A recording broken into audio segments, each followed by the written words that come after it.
प्रणाम ऋचा जी। एक प्रश्न है जहाँ पे भगवान बोलते हैं कि सारे इनिशिएटिव को भी रिनाउंस करना है। वो समझ में नहीं आया। डज इट मीन दैट कर्ता भाव को छोड़ना है कि मैं ही कर रहा हूँ? जो इनिशिएटिव्स हैं वो होते रहेंगे। इनिशिएटिव लेने वाला वो चूक जाएगा। देखिए, हम उसी प्रकार का इनिशिएटिव ले सकते हैं जो हमारे गुण हैं। कोई क्यों इंडस्ट्रियलिस्ट बनता है और कोई क्यों सोशल वर्कर बनता है, कोई क्यों टीचिंग में जाता है, कोई क्यों रॉबरी करता है। ये निर्भर करता है कि हमारे गुण कैसे हैं। किसी को लगता है कि भाई हमें ही तो समाज को सुधारना है, हम हमें ही तो इकोनॉमी में कंट्रीब्यूट करना है, क्योंकि उन्हें लगता है कि वो बड़े महत्वपूर्ण हैं। वो नहीं करेंगे तो कौन करेगा इकोनॉमी में कंट्रीब्यूट? और अगर इकोनॉमी आगे नहीं बढ़ी तो पता नहीं क्या क्या हो जाएगा। सब चीज, तो ये सब बिल्कुल कर्ता भाव से होके आ रहा है। जो व्यक्ति ब्रह्मांड में स्थित होने लगता है, गुणातीत होने लगता है, उसे ये सारे प्रपंच बड़े सूक्ष्म दृष्टि से समझ में आते हैं। तो ऐसा नहीं है कि वो कुछ भी नहीं करेगा, कि वो जाके बैठ जाएगा कि मैं तो जी गुणातीत हो गया, अब तो मेरे लिए कोई गुण है ही नहीं, अब तो मुझे कोई कार्य करना ही नहीं, अब तो तुम मुझे खिलाओ मुझे पिलाओ मेरी सेवा करो, मैं तो गुणातीत हो गया। ऐसा नहीं होता है। जो गुणातीत हो जाता है उसे ही असल में पता है कि इस समाज के लिए, देश के लिए, पृथ्वी के लिए, ब्रह्मांड के लिए उचित कर्म क्या है, और वो उस उचित कर्म में संलग्न हो जाता है। और जब वो उस उचित कर्म में संलग्न होता है तो वो ये कभी नहीं कहता है कि ये कार्य तो मैं कर रहा हूं। वो कहता है कि इसके अलावा और करने लायक कुछ है ही नहीं। तो जब तक शरीर है तो इसे घिस देते हैं, इसे इस कार्य में दिया जाए, क्योंकि सबसे धर्मोचित कार्य तो यही है। तो कर्म करता वो भी दिखेगा आपको, बस उसके भीतर करने का भाव नहीं रहेगा। इसीलिए ऐसा नहीं है कि आप यदि गुणातीत हो गए तो आप भोजन नहीं पकाएंगी, आप काम नहीं करेंगी। For no doubt the nature of your work will change, क्योंकि in the current work you need to perform, you need to perform, the karta needs to perform. कर्ता को अपना परफॉर्मेंस दिखाना होता है। पर जब कर्ता ही नहीं बचेगा तो बोलेगा परफॉर्मेंस क्या है, क्या होता है? You will not feel aligned to the concept of performance.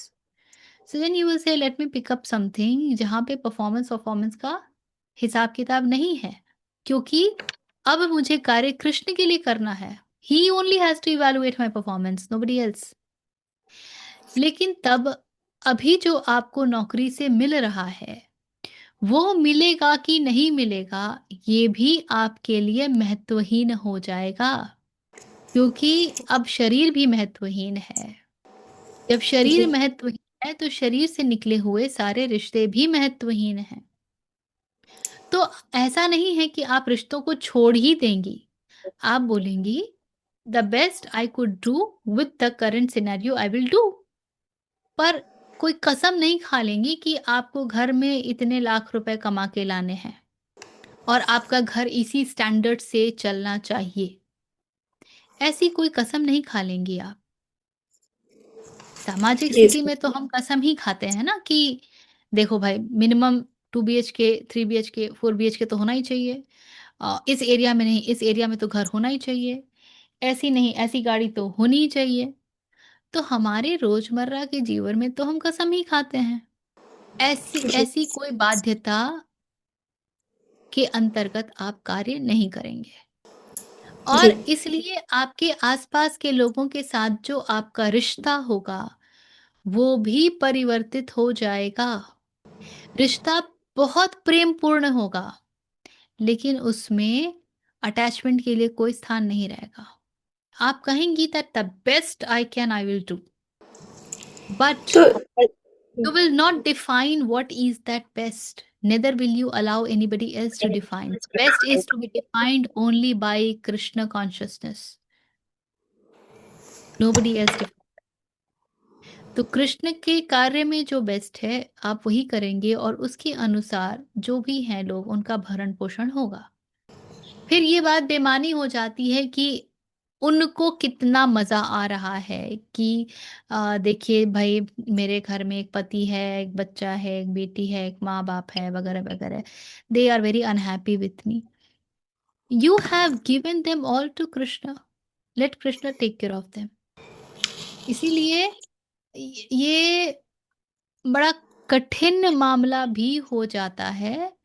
लेकिन मेरा अपना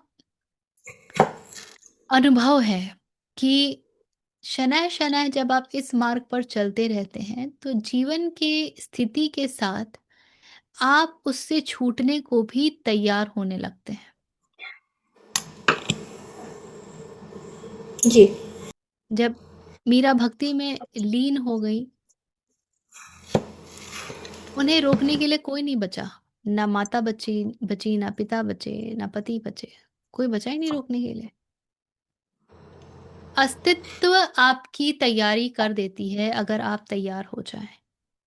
आपको बस तैयार होते रहना है। आप ये प्रश्न मत करिए कि कैसे होगा। आप ये प्रश्न करिए स्वयं से कि मेरे लिए महत्वपूर्ण क्या है। क्या मैं मृत्यु शैया पे इसी भाव के साथ मरना चाहूंगी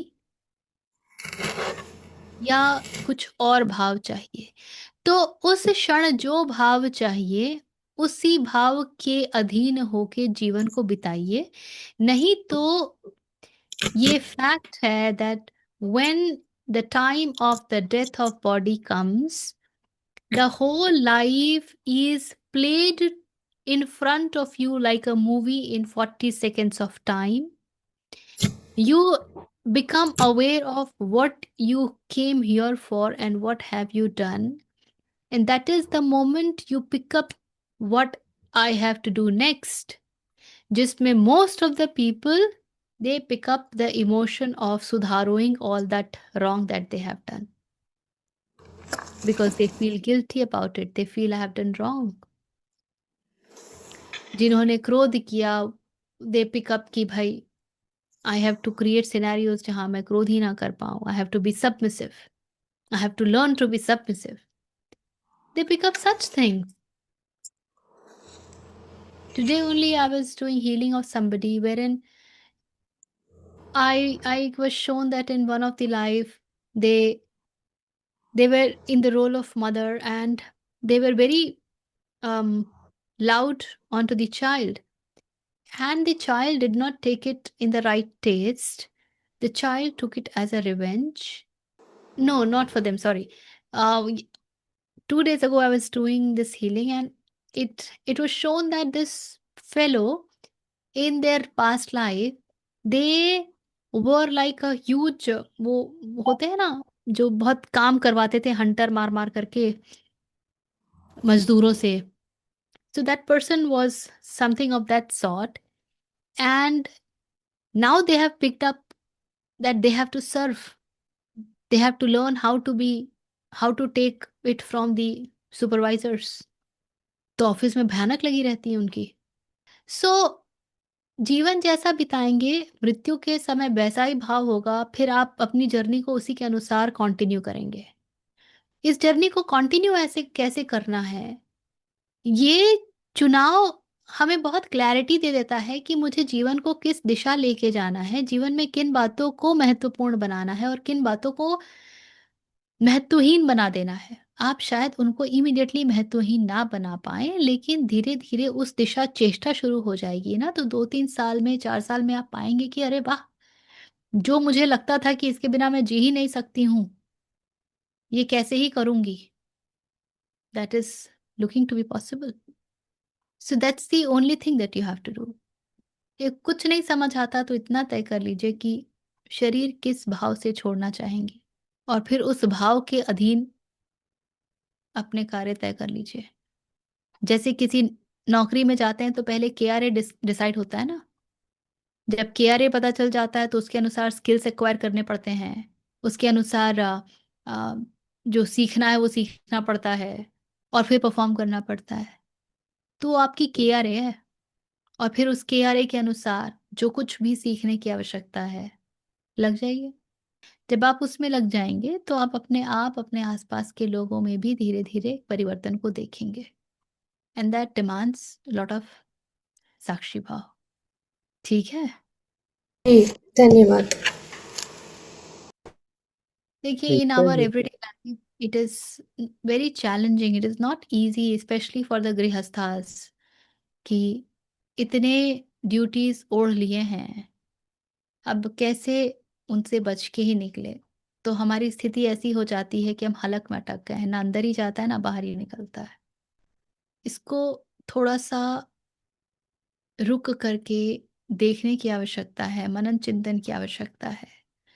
and just leave an intention that this is how I want it, and try to do as much as possible.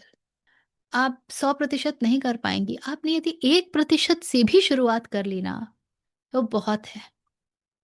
SIP की तरह है, 10 साल में आप कहाँ पहुंच जाएंगी, कितना वर्च्यूज एक्यूमुलेट कर लेंगी, ये आपको पता भी नहीं चलेगा। पर ये तय तो कर लीजिए कि क्या चाहिए, कैसे चाहिए।